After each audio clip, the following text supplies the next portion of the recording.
This is the EWN Podcast Network.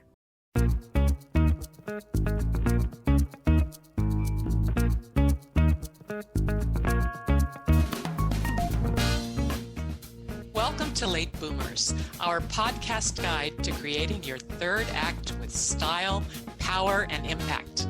Hi, I'm Kathy Worthington. And I'm Mary Elkins. Join us as we bring you conversations with successful entrepreneurs, entertainers, and people with vision who are making a difference in the world.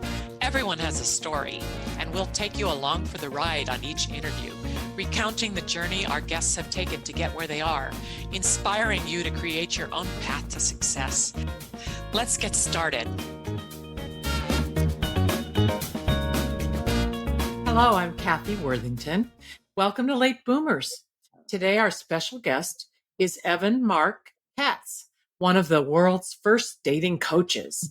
He's the author of 4 books on dating, a sought-after speaker, and host of the Love You podcast, which has more than 2 million downloads. And he's been featured in hundreds of media outlets, including CNN, Today, the New York Times, and the Wall Street Journal. And I'm Mary Elkins. Though a dating coach is an unlikely career for a man, thousands of women say he knows how to help them understand how men think, how they act, and what they want. And he encourages his clients to raise the bar on what to expect from men and to create the love life and the love that they desire. Welcome, Evan. Thank you so much for having me. I'm really excited to be here. We're excited to have you. Yeah. Please tell us about your background and what led you to become a dating coach. I'm not sure how much everybody cares about hearing about me, but I will do the quick and dirty version. I came to Los Angeles in my early 20s, so I could be a television writer. I figured someone writes for friends, why not me? And I got agents and managers and meetings at studios and networks, and I was in Warner Brothers Writers Workshop and Project Greenlight with Matt Damon and Ben Affleck, and I did everything except make money. When I turned 30, I was like, I can't keep on doing this. I got to figure out a different plan. And so I went to film school, UCLA Film School, so I could be a professor. While I was there, I needed to pay the bills, and I got a job answering phones at an online dating company. And after 9 months of getting yelled at by strangers in customer service, I decided to write a book about online dating. And unlike my Hollywood career, the dating book went well.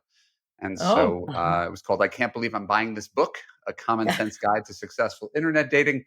And that was 31 years old, and that was 20 years ago. And so since then, I've been the dating guy.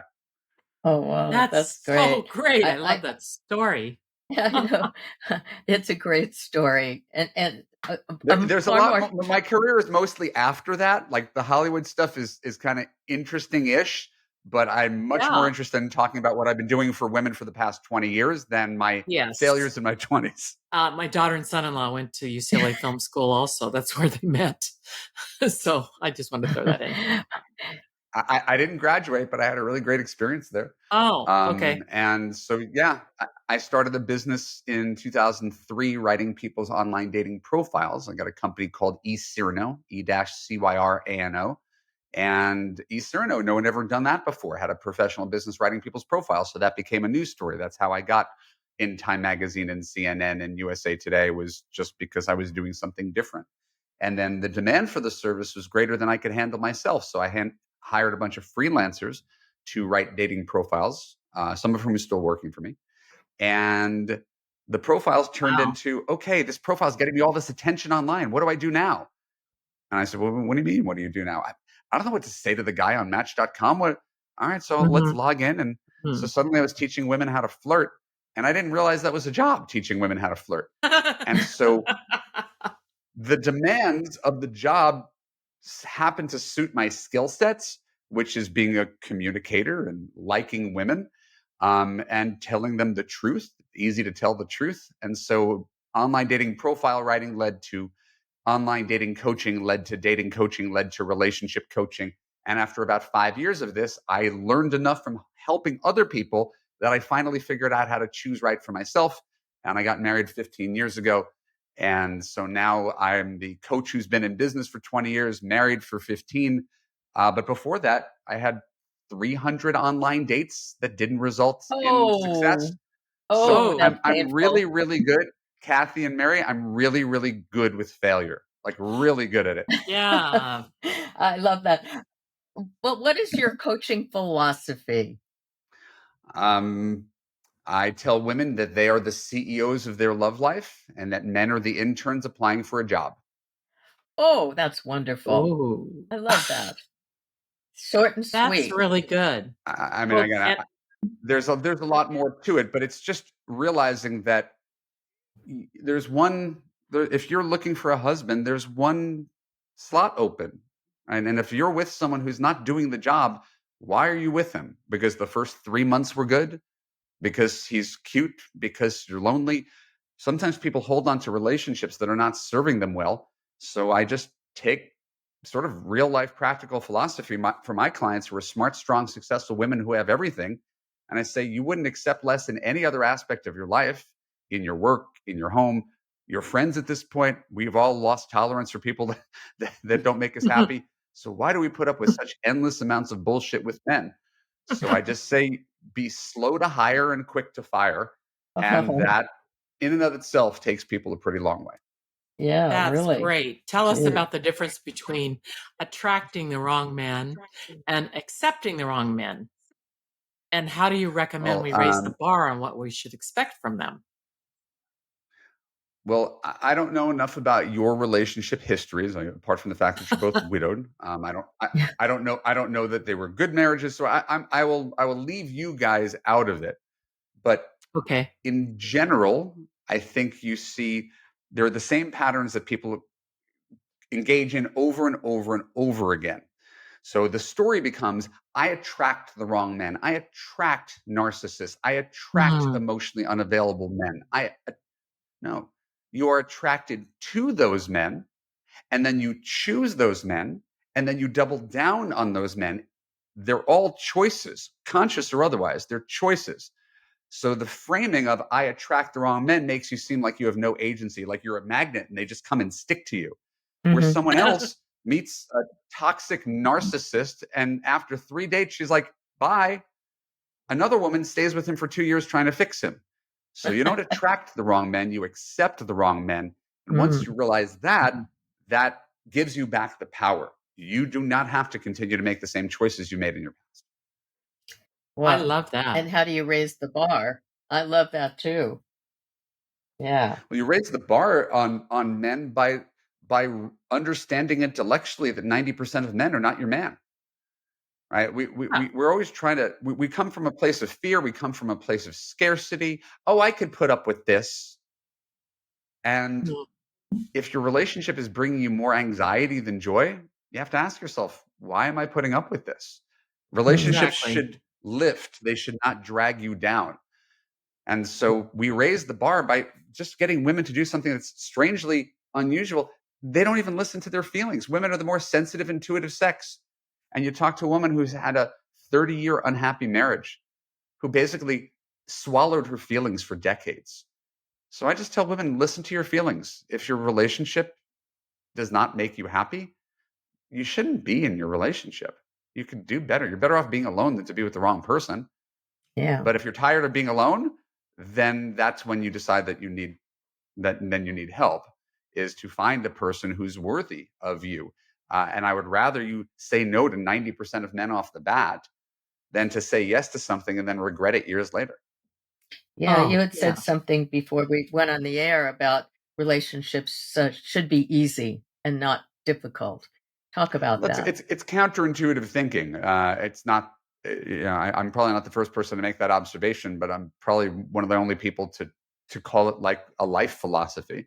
So people sometimes mishear that because you know the story. Relationships take work, right? That's everybody. Your parents told you that. Any clergy member told you that. Society tells you that relationships take work.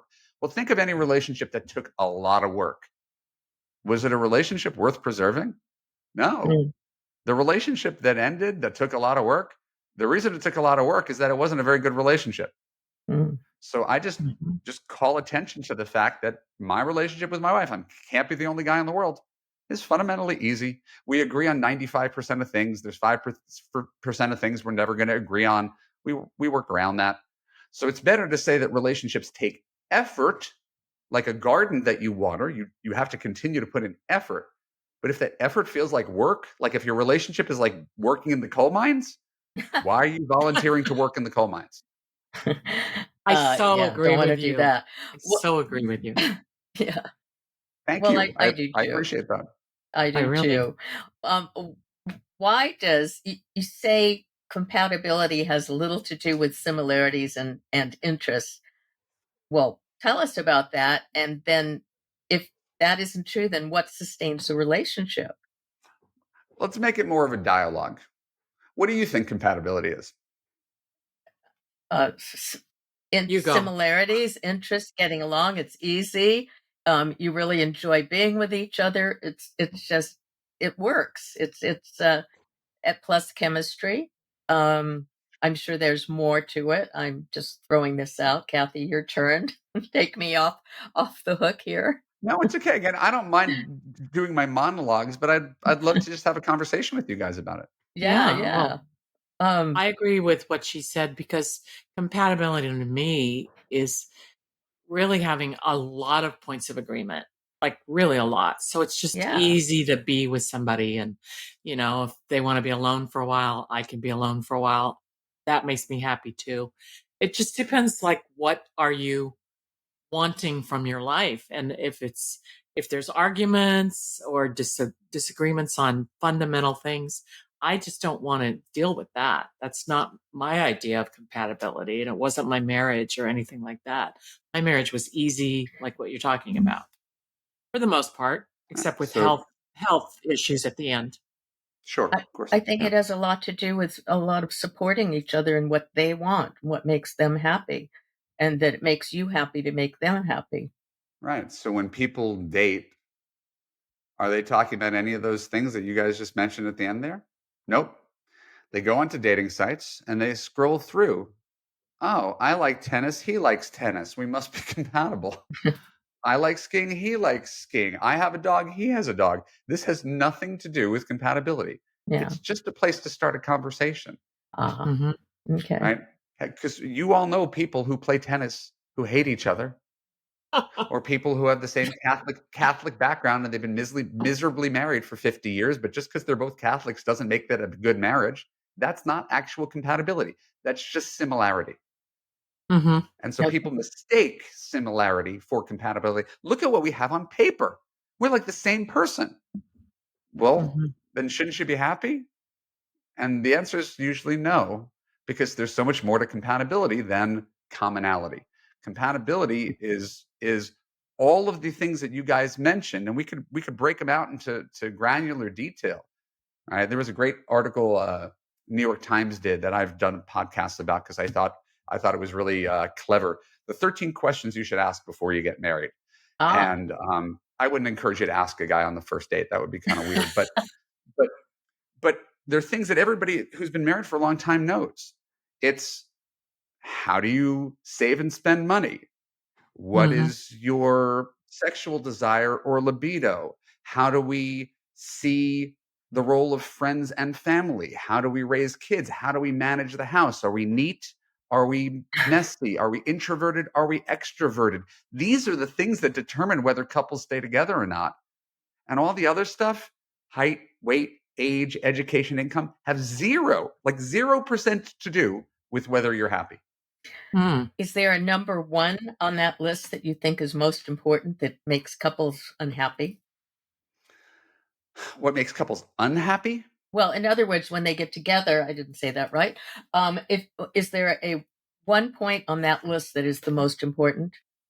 No, because any one thing on the list can undermine a perfectly good relationship, right? Hmm. If two people get married and uh, he doesn't believe in fidelity and she does, right? They could be perfect on paper, but he's not the guy who really wants to be tied down. He got married, but he didn't really want to be married. So any one thing, it's like the Titanic, like and one hole sinks the whole thing.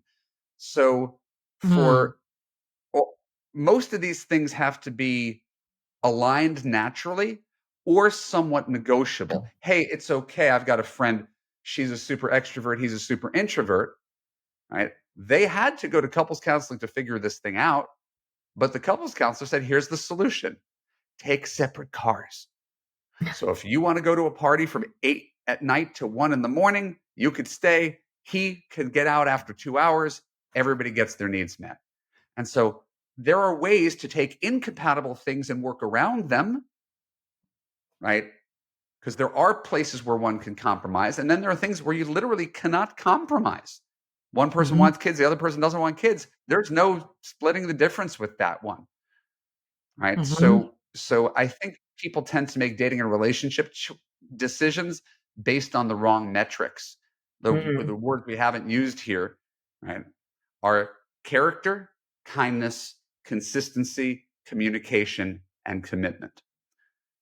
And those 5 things will determine your relationship better than height, weight, age, education, income, politics, religion, all the things that we tend to look for first on paper. Interesting. Which is not to say the other stuff doesn't matter. You still have to have attraction to someone. You can't be diametrically opposed. But all things remaining equal, you can date the opposite sex version of you and still have a really unhappy relationship. What's the opposite sex version of you? My clients are smart, strong, successful women who have everything except for a partner. And so when they come to me and they tell me what they're looking for, if you ask, we could do this right now as an exercise, but if you ask most people to describe what they're looking for, give me 20 things. There's no limits. You could have whatever you want. I'm God. I'm going to hand him to you. So describe your perfect man. Okay. Well, I have a master's degree, and so I want him to have a master's degree, and I own my own home, so he owns his own home, and I like surfing, so he should like surfing, and I have 2 kids. I hope he has 2 kids that he's also close to. You know what she's doing? She's basically saying she wants to date herself. We would never use this word, but it's narcissism. I just want to look in the mirror and be with someone who's just like me and mirrors me back to me. But he doesn't have any of my flaws. He's better. He's taller and smarter and richer and funnier and saner than I am. So I want to date me. I want to date me without my flaws, with a penis. Now I'll be happy. And that's the way most people go about love. It is just looking for the person who is just like them, but better. That And is that's a flawed really way of going about revealing. dating, but it's the most common way. Sorry. It's very revealing to hear that, because I'm really pretty sure that's absolute fact. It's like you see it all around you. It's an observation, and the way I made the observation, that's what I was doing. That's when I tell my story, I know, I could sound like I get on my high horse, and I've been doing this for 20 years, which is why I'm very confident in what I'm saying. But all the things I'm sharing with you are the things that I learned from my own failures. I went out with 300 people online because I was trying to find the female version of me. This is not an accusation I'm leveling at women. This is what people do. I'm East Coast liberal, Jewish, intellectual type. And so that's what I was familiar with, and that's what turned me on. And so I dated all these corporate lawyers who had really fine taste in home decor and took 5-star vacations, and God bless them. And they're my clients now. My wife is nothing like me. Father is like big Rush Limbaugh guy. San Diego, military, God, family, country, decidedly middle class. And we're magic together, right? Because we're actually compatible, not because of how we look on paper, but because of how we interact together. We just happen to land in the same place. And so to me, that was the lesson. Is it took me so long to figure that out. Now, if I could save some woman the trouble of having to go through that process herself and say, hey, you might be overlooking someone that might be your soulmate, right? I never would have chosen my wife on Match.com, and she wouldn't have chosen me. That's the problem, not with online dating. It's the problem with people and how we use it. I wasn't looking for a woman who was older than I was. She went to 16 years of Catholic school. She certainly wasn't looking for a Jewish guy. So to me, there's a broader lesson in that. I could just provide that one anecdote, but if you probably look around, I don't know how old you are, but if you look around at your friends who are happily married, you could likely tell me what that person sacrificed or gave up that they didn't think they were going to give up, right? And almost everybody has some version of that story. I never thought I'd be with X, and well, here we are 40 years later. Mm-hmm. Mm. Yeah, you're right. I was going to ask you, though, why is dating more complicated now than ever before? We have infinite choice.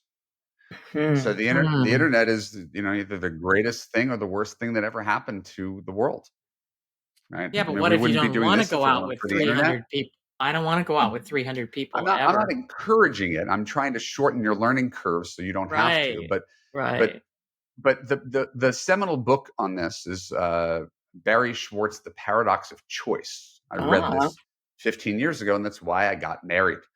Mm. People are becoming more and more maximizers. I got 95% of what I'm looking for, but someone has 97%. Maybe I could be the person who gets 97%.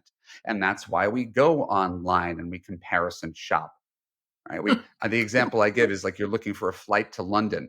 And so yeah. you track the flight.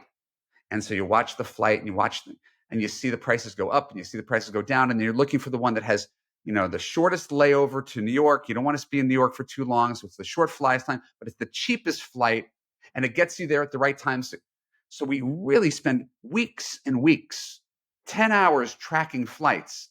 And Yeah. what do you end up getting? A flight that's $72 cheaper and Yeah. saves you 45 minutes of layover time. But you spent 10 hours doing it. Your time is worth more than that. Oh, God. And so I that's know. a human condition, is always looking for the next best thing. Yeah. Happier people are known as satisficers. And again, this is not mine. This is Barry Schwartz from The Paradox of Choice. And I read this book and I was like, oh my God, I'm a maximizer. I'm always looking for the next best thing. That's what online dating does. And now we have it on phones. And Mm. so everybody could always look for someone better. And that's the curse. That's what everybody's dealing with right now. Every man, every woman, I could do better. I could do better. In the old days, right? I'm old enough to remember the world before. You'd meet someone at a party, you'd talk for an hour, he would get your number on a napkin, he would call you the next day. And Yeah. that was your action for the week. Mm-hmm. One guy in play right now. Let's see where that goes. Now, anybody does something you half don't like, next, you're dead to me. And so this is where our society is right now. And so we have more choices, which is lovely. We can meet people outside of our social circle, which is lovely. But the infinite choices, imagining ordering from a menu which had 100 entrees on it. Yeah. It's much easier to say the chicken, the fish, the steak, or the salad. Mm-hmm. That's really crazy making, Oh, isn't my it? No wonder gosh. we're all so crazy right We now. have to stay positive, No? Mary, with this. We don't want to get bogged down in the details. Yeah, really. Here's the other version of the story. 40% of all marriages start online now. I've Hmm. heard. It's Yeah. not a small thing. So however flawed the medium is, or the people using the medium, somehow, some way, it introduces a lot of people who would otherwise not have met. Yeah. Mm-hmm. That's And true. all of my clients, I got, thousands of client success stories, pretty much all met their husbands online because I taught them how to date online. So it's not whether this is the perfect system, it's how do you make the best of the system. Right. Interesting. Well, talk a little bit more about training strong, smart, successful women. Um, do they have different challenges than just the normal person, or somebody who's been married and divorced, or a widow, or No, I mean you name they it? are divorced, they are widowed. Just because you're a smart, strong, successful woman doesn't mean you've never married, and just because you put your career first. Um, the difference is my clients are almost all universally, doesn't have to be, but almost all universally um, middle-aged women who have college educations, six-figure incomes, don't need a man, want a man, but don't need a man, right? And the dating pool is disappointing. So you're going to have higher standards And if you have higher standards, it's going to take a longer time to find the thing that you're looking for. If the average person in America has a 100 IQ, lives within 20 miles of their home, right, makes $45,000 a year. I'm making that up. But if we say that that's the average person, if you're open to dating the average person, you have a lot more options. If your standards are, I'm only open to 10% of guys, means that the length of your search is going to take longer, by definition. The same way that if someone is fired from their corporate job and they say, hey, I insist on getting a 6-figure salary, I won't settle for less, might take you a little longer to find a job than someone who will do dishes for $12 an hour. Yeah. And that's not saying anything negative about the person who does dishes for $12 an hour. There's just more of those jobs. So it's this is economics. It's a supply and demand issue. If you have high standards, right, not just for the monetary, right, not just he has to be 6 feet tall, and not even that. If you have a very decent baseline of standards, then it's going to take longer, and you have to find the guy who's not only cute enough and intelligent enough and successful enough, he has to have character and kindness and consistency and communication. So when you say it like that, it's like, well, what's the point? Well, the point is you have two choices: to be alone for the rest of your life, or to actively pursue this because it is a goal that's worth pursuing. I don't judge anybody who chooses to be alone for the rest of their life. That is a choice. But my mom got married for the third time at age 70. I was just with her in North Carolina celebrating her 7th anniversary. Aww. Right. And this partner is the combination of her first 2 husbands. She finally got it right. So sweet. I just believe in love, and I don't believe there's an expiration date on it. Oh, I love that. That's great. Yeah. What are the downsides to dating a man who's brilliant, wealthy, and handsome? Okay, Kathy, why don't you answer that question before I do? Because I know what my answer is, but I bet we're going to land in the same place. If you ever dated some guy who was indeed rich, yes, they're handsome, usually intelligent, stuck up, and they're stuck on themselves, and they're usually not. They're not honest enough for me. I have to have honesty first. Yeah. So if I find one like that that's honest, I couldn't have said it better. Yeah. Well, okay, let's be even more specific. Okay. Well, let's break it down into separate categories. What's the downside of dating someone who's brilliant? You just can't compare. They're more brilliant than you are, more brilliant, especially if they're stuck on themselves. I consider myself fairly brilliant. So I'm not saying who is and who is not brilliant. I'm saying if you've ever met a guy who's in the 99th percentile of intelligence, he is likely, not exclusively, but likely to be arrogant, to think his opinion matters more than yours, and therefore dismissive of your opinion. He's going to therefore be stubborn. He may be so smart that he's a little socially awkward, a little tone deaf to other people's conventions, tactless, maybe lives in his head a little bit more, not enough in his body, right? Maybe difficult to get along with, right? He may not be on the Asperger's spectrum necessarily, but he might not be able to talk at the same common sense level as a lot of people, and that isolates him a little bit more. Might not be as intuitive to your feelings if he's a little more in here, so he's not as sensitive to your emotional needs. That is one factor. And everybody's dated some form of that guy. And we could go down the list. If you ever dated a really successful guy, what does that mean? Well, he might mean he's married to his job. It might mean he puts his job first. It might mean he works late. It might mean he travels a lot. Right? It might mean he's the kind of guy who's willing to step on other people's heads to get ahead. That's how he arose to the top. He was kind of immoral, but that's how he got his success. Yeah. Right? Maybe he thinks he's so wealthy that emotions don't matter as much. Here, I took you on vacation. Shut up. Here's a diamond tennis bracelet. Shut up. I don't want to have to deal with you. Yeah. Right? So this is the cost of the super rich guy. He thinks everything is transactional and his shit doesn't stink. Right? Take a really gorgeous guy. What's the problem with the gorgeous guy? It's great to look at. Well, maybe he is a narcissist because everybody's always thrown themselves as him. Maybe He hasn't developed other characteristics. He hasn't developed empathy or kindness. He was never the guy who was bullied. He was always the guy who was on top. And maybe he sees women as disposable. Right? Mm-hmm. Maybe he's the guy who just never wants to settle down because there's always another option. So why should I ever fixate on one person? Right? Mm-hmm. These are all things Yeah. that might come with a gorgeous guy. So then you layer the gorgeous guy and the rich guy and the smart guy together, and we can see, oh, he seems like the greatest catch in the world, but it ignores all of these potential downsides. So I'm not Mm-hmm. anti-gorgeous and anti-smart and anti-rich. I know why every woman would want that. Just know from your own life experience, it's not always a picnic. No, I was picturing some of my friends' husbands when you were talking, Mhm. because some people Sure. settle for that and they just live with it. And I'm always amazed at that, observing it from the outside. Like, why would she be with him when he acts like that? Because we know versions of all those people. That's the relationships are difficult person, right? Uh-huh. She got the prize, she got the life, but she's trapped in it. She doesn't have the courage to leave it. She doesn't feel safe, heard, or understood. She just happens to have a nice house and take nice vacations, and that's that. She sees that as her fate. It takes a lot of courage to get out of a relationship like that. But Mhm. that's normal. Like it's so common. I was Mhm. going to ask if don't men have to deal with the same thing when they are dating a brilliant, wealthy, and gorgeous woman?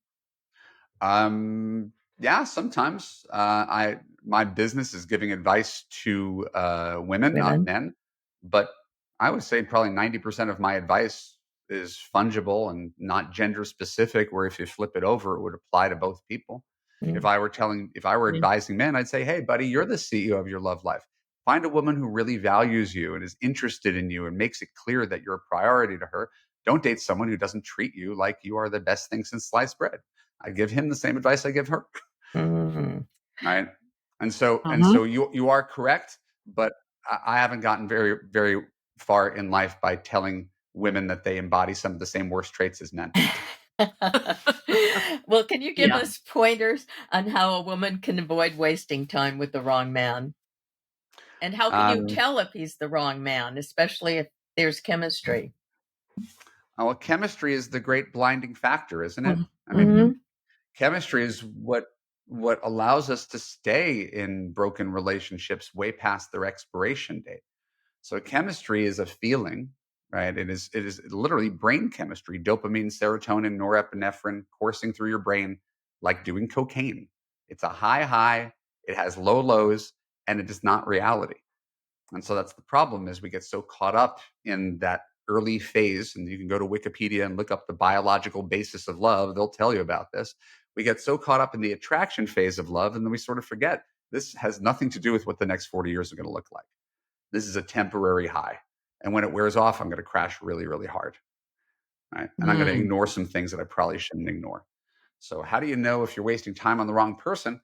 Um, as the CEO, you got to keep on checking in on how the intern is performing. He doesn't just get the job because he looks cute in a Brooks Brothers suit, right? I Or love this because of his intern resume. thing. I love this intern. Yeah. He has to, he has to, he has to come in early and stay late. He has to demonstrate how bad he wants the job, right? So a lot of guys get the job and then they sort of like coast. They were really great in the courtship phase. And now that they got you, they take you for granted. And women do the same thing. It's a human thing to take people for granted. The honeymoon period is always the honeymoon period, but we need to understand that. We have enough life experience to understand that. So if we just go back to the first month of dating, how do you know if you're wasting time? If you've been dating a guy for 4 to 6 weeks and he has not escalated his efforts, where if you're just literally talking to him once a week, he doesn't want to be your boyfriend. He's a waste of your time. If you've been dating a guy for 6 weeks and he's never talked about a future, you're wasting your time. If he's never taken down his profile, you're wasting your time. All these guys who are not making the effort are wasting your time. Because if a guy wants to be your man, you know what that looks like. What are you doing tonight? What are you doing tomorrow? I can't wait to see you this weekend. I want to introduce you to my friends. Like that's what they do when they like you. So we know That that. that was And my we next forget. question for you. How can you We, tell if a man's right for you in the long term? well, that's a different question. Oh, There's we have to be distinct about that. Is this guy potential boyfriend material? That a lot of it is doing the right things in that first month to let you know, okay, I'll let down my guard, I'll take down my profile, I'll sleep with him, we'll give this thing a chance. He has to do that consistently to earn the right to become your partner. Okay. The flip side of it is you're not going to know if someone's right for you for a couple of years. That's the other challenging thing. You can't figure out from a guy's dating profile if he's your husband. You can't figure it out from the first couple months of dating. You have to go through a few seasons together. And everybody's had the experience of dating someone who was really great for 6 months and then they turned into a piece of shit afterwards, which is why we need to take a little bit more time to find love and vet candidates. And one of the harder things is that as people get older, they tend to make the same bad decisions they made when they were younger. So the story goes, we don't have much time left, so we should get engaged really quickly. And that is absolutely not true. The only person who needs to get engaged quickly is someone who's 39 and wants kids. But the story goes, we need to move faster. What happens when you move faster? You make mistakes. And that's why second marriages fail at a 2/3 rate and third marriages fail at a 3/4 rate, because people tend to make rash decisions. It's like driving 100 miles an hour and wondering why you keep crashing the car. Evan, can you tell us about your podcast, Love You, and your books? Yeah, I mean, I certainly don't want to sound like anybody should buy anything from me. That's not what I'm here for. Just to give some free advice. But I've got 4 books. You don't have to worry about them. The main thing that I do right now is I'm a coach, and my program is called Love You. It's a 6-month course that helps women understand men and find love. And it takes you from the beginning. It basically holds your hand through this entire complicated process, usually for people who are paralyzed, scared, made some mistakes, don't trust themselves, find themselves overwhelmed by being single in a certain age. So we walk you through everything. The first month is on confidence, then meeting men, dating, understanding men, relationships, and commitment. First half of the course is on dating, second half is on relationships. And we have a private Facebook group and weekly coaching calls on Zoom, 25 women across the screen. It's a really close-knit unit of people. And we answer everybody's questions. So it's this very intimate, supportive, unique thing, because everybody who's single struggles with this. It's a very internal battle, and starting over can be really overwhelming if your husband left after the kids went empty nest and now you're kind of starting your life over, or if you're widowed and you haven't dated for many years, or if you're a woman in your late 30s, early 40s who's burnt out on online dating and is feeling a sense of urgency about settling down and starting a family. Those are the women who come to me is post-widowed, post-divorced, or feeling the pressure of late 30s, early 40s, where a lot of their peers are married and they don't know what to do differently to get a different result.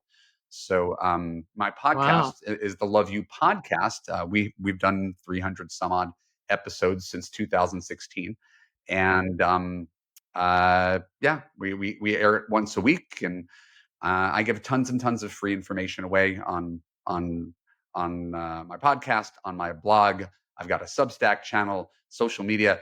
But the main thing that I do is work with women. We basically just having these conversations in depth privately, so that we can make sure that women can indeed find love again, raise the bar on what they're used to accepting from relationships. And so everybody comes to me in sort of a slightly different place.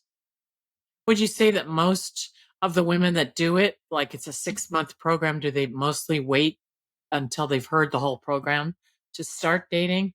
Or are they like No. they're dating, The whole point of the program, hearing it and asking? the whole point of the program is to get people into action. So I'm a big believer in action. You can read a book about vegetarianism. You could read about the keto diet. You can get Shape magazine and read about 6-minute ab exercises. If you don't do anything, it does not matter. So I'm not trying to turn women into dating experts. I need to actually get them to take what they're learning and practice on real life men. So the first 7 weeks are okay, you're sad and scared and confused and lonely and healing, and let's get your confidence back up. And week 7 of Love You is the one that's about online dating. And now you're going to set up a dating practice the same way that women Wow. have all sorts of practices: yoga practice, meditation practice, morning routine, nighttime routine, skincare routine, workout routine. You guys have at least a couple of those things. Yeah. Mm-hmm. So Yep. if you could take that part of your life seriously, can't you give a half hour a day to talking to guys online? I think you can. And if you give me a half hour a day to talk to guys online, I could get you one quality date per week. If you go out with one guy per week for the next 6 months, you're going to find someone you like. And so it's a system that's designed to produce results the same way Wow. Jenny Craig is a system that's Well, designed to that's produce really results. impressive and Sounds hopeful. fabulous. Very hopeful. Yeah. Yeah. Well, you become a proactive participant in your love life and sort of hoping something happens. You hope to run into someone. And that's unfortunately Wow. not how life But, works very I have often. so many friends who've given up on dating and dating sites because they just haven't met anyone with whom they've clicked. Well, what do you do Sure. then? Especially if whether they go to a party or they go online, nothing works. They just can't seem to find the person they want to be with. That's presuming the problem is finding the person instead of being the person. And that's a bigger Ah, uphill challenge, because imagine someone, again, we'll go back to the weight loss thing. It's just an easier comparison. I joke about being like a personal trainer. Love You is my gym, and I'm the personal trainer who's there at 6 every morning, right? Motivating you, positioning you, making sure you're not getting hurt. So let's look at it that way. If someone has struggled with weight their entire life, that's earnest. That might be biological. You're not going to blame someone for that. It's what do you do with it? What's within your capacity? So there's someone who says, I really want to lose weight. Are you eating smaller portions? Are you eating leafy greens? Are you going to the gym 4 times a week for high intensity cardio? Are you going home after the gym and cheating on your diet every day? I want to do it, and then I'm actually doing it, which again is not to blame anybody, but there's a lot of people who claim to want to find love, and they're too close to it to see what they're doing wrong. And the nice part about all 20 years of experience is everybody has blind spots, right? I got this job because I made all the mistakes in the world. So if everybody has blind spots and I could gently share, hey, you didn't even realize that you're doing this. But your issue is when you go to a party, you say, I go to parties. I don't like online dating. I try to meet men in real life. What happens when you go to a party? You sit with your phone in your hand. You talk to your one girlfriend in a corner. You don't make eye contact with a single guy. Cute guy comes over to you. You don't even speak back to him because you get nervous when the one cute guy in the room talks to you. There's a whole bunch of things that we can do differently. So my Mm-hmm. course is designed to just shine the light in everybody's blind spots, because every step of the way, someone else is going to have a different issue, but you need to actually be in action. You can't just say there are no good men my age in my city. My belief is if you're listening to this right now, there is a guy like you who has no idea you exist, who is dying to mm, meet you, mm, dying to meet you. And so I love it's that. it's easier for people to blame the dating apps, their age, men, the city. That's the easy thing to do. Mm-hmm. The harder thing is to say, okay, if I'm a 69-year-old woman and I remember what it was like to be married and I'd like to have that feeling again, I got 20 years left. I don't want to be alone for that entire time. mm. What's within my control?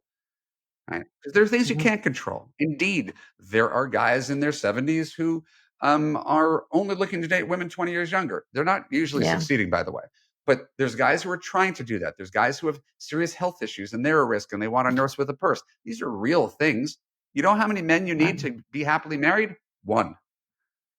So if Mm-hmm. you audition a new guy each week, I think you're going to find one. If you don't, Oh, you probably won't. Mm. beautiful. Do you know that? I know you know this, but for our listeners, CNN once called you a serial dater. When I was 31, that was an accurate description. Now I'm the old married guy who has been invented the dating coaching profession. Now there's thousands of people who do what I do. How When I did you started it, meet your How'd you meet your wife? I met my wife at a potluck dinner in Beverly Hills on a Sunday night. Just 40 people, 5 o'clock on a Sunday night, really casual atmosphere. I had dated someone who lived in that house, who invited me to the party. And my only goal for the party was to not talk to her um, because she had rejected Oh. me. So I was like, I'm going to go to this party and I'm going to ignore her. And the woman who became my wife was 37, divorced, with another friend who was 37 and divorced. I was 34. And I just was talking to both of them for like 6 hours. I wasn't like hitting on them. It was just cocktail party conversation. And it was really easy and it was really fun and pleasant. And at the end of the night, I had to ask for one of their numbers. I couldn't ask for both of their numbers. And I chose right. And so we've been talking now for, our entire adult lives, Wow. basically. Well, was it chemistry Oh, at first at beautiful. all? Nothing? No, that's the point. It's not that there wasn't chemistry. There was chemistry, but it wasn't overwhelming. I didn't go over to her to talk to her. Like I Mhm. wasn't hitting on her. I was just talking to her. And the moral of the story is she and I were both on Match.com at the same time. But as I said, we wouldn't have met because I was 34 looking to have kids and I wasn't looking for older women. And she was Catholic, certainly wasn't looking for a Jewish guy. So this is the point. Your partner could be online and you could be two ships passing in the night. And you can't count on real life, unfortunately. I know all the people who hate online dating. Can I meet him in real life? Okay. How many dates have you been on the past year in real life? That's why you can't count on real life. It is better. It's just doesn't produce enough Yeah. volume to Well, when did to you do anything. realize that it was love, and that how would you define love? That's a trickier question than you might imagine. I told my wife I loved her after 6 months. I proposed in 16 months, which was fast. I don't recommend that. I would have chosen to wait at least 2 years if I had my way, but we're a certain age and we wanted a family, so we moved it. We moved it probably a little faster than I wanted to. Got married after 20 months. Immediately started trying to get pregnant. 2 chemical pregnancies, 2 miscarriages, and a fibroid surgery later. We ended up having kids. She was 41 and 42 when we had our kids. We got in under the wire. I didn't know that I made the right decision until I was married for 6 months. Well, what happened to change that? We had our first miscarriage, and I realized that this was greater than me. The ego gratification of trying to date the best person, right? How does she compare? Is she taller, thinner, smarter, funnier? That all went out the window. We created a life, we lost the life. We were in it together. And something just like clicked in me. And this was after I was married because I did not know she was the one. And so that's, if you guys are going to take something home from this, right? I don't believe you know when you've met the one. Because if you ask almost anybody, there's always exceptions. I thought I met the one 3 times. They all dumped me. So if you look back on your life at the person that you thought was the one and you're not with them right now, evidently you don't know when you've met the one. Evidently your chemistry is not a really good radar. So my chemistry was not a very good radar. And so I have a different belief. You don't know when you've met the one. You might meet someone, have chemistry, and get lucky and spend 40 years with them, but you don't know anything because you haven't spent any time with them. I think you know when you haven't met the one. So my thing is firing quickly, right? This doesn't feel right, next. So the thing I did right after all my mistakes, I didn't waste time with anybody. That's how you go on so many dates. I didn't spend 2 years trying to make something work with someone. I trusted my gut. She's a nice person, but she's not my person. So with my wife, when I was dating her, I didn't know she was the one, but I also got no messages that she wasn't the one. The messages that we talked about women ignoring. He has anger issues. He has commitment issues. He has honesty issues. He's a workaholic. He is dismissive of my opinions. He doesn't like my family or my kids. We ignore those things. Right? So my wife didn't have any real red flags. So one day I was like, this isn't what I thought it was going to be, but why am I trying so hard to think I could do better and break this thing up? This is easily the healthiest relationship I ever had. So I didn't have the lightning bolt moment that everybody wants. The reason why we like the lightning bolt is that's when you stop critically thinking. Mhm. The lightning bolt means you don't have to think. I love him. It's been 2 weeks. I know he's the one. And then we play that act out in a million different ways, and it usually goes bad. Mhm. And so I'm just trying to get people to be just a little bit more in tune with their emotions, a little bit more savvy, move a little bit slower. Because if what you have is good at 3 months, it doesn't mean it'll be good at 6. But if you've had 2 good, smooth years with virtually no conflict, I don't know why you Well, wouldn't lock that in. you've always said that women should assume the answer is yes with men. What does that mean? Are you talking about sex? Are you talking about something else? What are you talking about? I'm talking about confidence. And that's the thing that most people lack. And now you could talk. Someone might be listening and be like, "I'm a confident woman. I went to an Ivy League school and I speak 3 languages and I ski black diamonds. Of course, I'm confident." We're talking about confidence with relationships. That's a different kind of confidence. Mhm. Feeling that you're worthy of love and demanding that you find a partner who treats you in a certain way. So if you actually believe deep in your bones that everybody is attracted to you, everybody likes you, everybody wants to sleep with you, everybody wants to marry you, that's a great place to start, assuming the answer is yes. So now all I have to worry about as the CEO is, do I want to hire this intern? Not, does this guy want to hire me? And that's where women go wrong. They put men up on a pedestal. Please, please, please choose me. You're so cute. You're so smart. It's so awful out there. Please pick me. That's true. And now you've put yourself in interim position. So we start all of my clients, assume the answer yes is probably in the meeting men in real life or flirting module week 5 or week 6 of my course. And if you can go into every date, not wondering about what he thinks, just deciding at the end of the night, do I want to see him again? You're going to be much more confident, comfortable, powerful. He's going to respond to you better. People, men and women, respond to confidence. So if you really believe that every person is going to fall for you, like going into a job and being like, I'm getting this job. I don't care who else is interviewing. This job is mine. That's the attitude you want to get. Yeah. Yeah, but we need you to bolster us up. So that's a great takeaway for that's part of the job. Yeah. But that's the pep talk. It's for women who don't have confidence in themselves, dating for any number of reasons.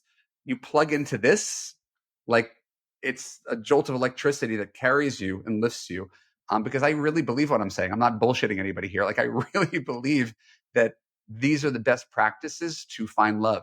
If you value yourself, you'll either find lots of guys who fall short, or you'll find guys who will meet you there. And this is happily ever after.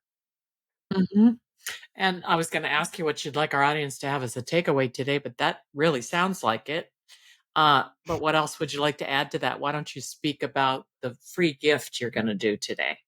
Sure. Well, because you guys were so kind, I wanted to give your listeners, at least the ones who stuck around this long, a little special gift. It's a 25-page ebook that will go to your inbox, or I send you free advice. It's called The 7 Massive Mistakes You're Making in Dating. If you go to www.evanmarckatz, EvanMarckKatz.com/boomers, you can download your free gift.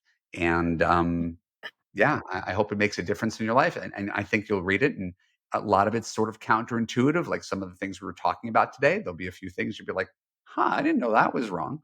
But I don't traffic in right and wrong. It's effective and ineffective. Is this working for me, or is it working against me? So there's never any judgment if someone's doing something wrong.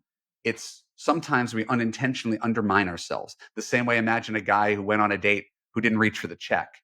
He might not be a bad guy, but he's undermining his chances of getting a second date. And he didn't even know what a big deal that was. Right. So that's what I mean about effective and ineffective. He may not be a bad guy, but that's not effective dating technique to not reach for a check. And so my guess is that women have some form of the same thing where you're doing something that you didn't even know was a thing until that's a guy pointed it out to you. Yeah. Great takeaway. Well, Wow. you've actually, Great and takeaway. you've turned thinking about dating for a lot of women on its head, because women, at least in the past, were brought up to think the man is the one that asks them out. The man is the one who is in control, and the woman goes along with it. That's the old thinking. Now, it's great to think we're the CEO. Can I add on something? I know we're running a little over time. Yeah. So part of being the CEO is in realizing you don't have to control everything, and that you really want people who want to be at your company. And so you don't have to ask him out. You don't have to call. You don't have to plan. You don't have to pay. You don't actually have to do his job for him. Your power as the CEO is to say yes or no. Right? If he's not calling you enough, sorry, goodbye. If he is trying to get laid and he doesn't want to commit to you, sorry, goodbye. If he calls himself your boyfriend, but he doesn't talk about a future and you want a future, sorry, goodbye. So being the CEO is just not making men do anything, not even doing their job. It's just learning to say no and set healthy boundaries, right? And allowing men to devise their own strategy and demonstrate to you why they're worthy. So we don't have to lose some of the traditional gender roles that women like. The guy who calls and plans and follows up. You don't want to have to go buy a wedding ring and get on one knee, do you? I don't think that's the kind of equality that women want. So yes, you have as much power as any man. Men are not, but you don't have to ask them out. Right? So powerful doesn't mean asking out men. It means rejecting men who don't make you feel special. Well, thank you so much, Evan. Bravo. Thank you, Evan. Our guest today on Late Boomers has been author and dating coach, Evan Marc Katz. Check out his podcast, Love You, and sign up for his Love You coaching program. Over 13,000 women have graduated from it, and they swear by him.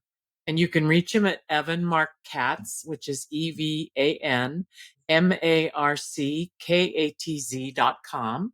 And if you put that /boomers, you can get his free gift today. And we want to say also that we're grateful to our listeners. And we want to ask you to subscribe to our YouTube channel, Late Boomers Podcast, where you can watch the video version of our podcast.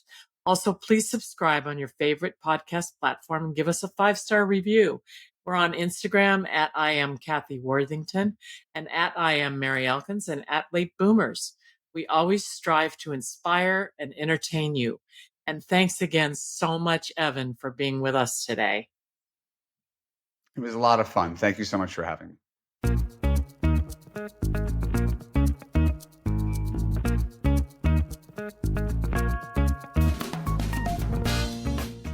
Thank you for joining us on Late Boomers, the podcast that is your guide to creating a third act with style, power, and impact. Please visit our website and get in touch with us at lateboomers.biz. If you would like to listen to or download other episodes of Late Boomers, go to ewnpodcastnetwork.com. This podcast is also available on Spotify, Apple Podcast, and most other major podcast sites. We hope you make use of the wisdom you've gained here and that you enjoy a successful third act with your own style, power, and impact.